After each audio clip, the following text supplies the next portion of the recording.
Masuk hutan Sarawak tahun 1953. Long Jawai, satu kampung kecil yang jauh di pedalaman. Penduduk kampung tidur lena, tak sangka malam tu jadi malam yang tak boleh dilupakan. Dalam gelap, pasukan Indonesia dah mula menyelinap masuk. Operasi serbu hendak bermula. Tapi apa yang mereka tak tahu, penduduk kampung Long Jawai bukan calang-calang orangnya. Tiba-tiba, tembakan pertama berbunyi. Border Scouts, pasukan keselamatan tempatan, terus bertindak. Penduduk kampung yang terlatih pun bangun bersiap sedia.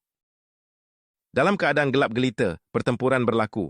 Musuh ingat senang nak takluk kampung kecil.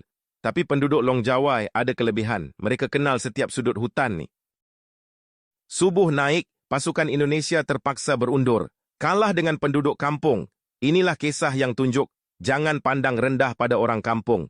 Bila masa susah, semangat juang mereka luar biasa.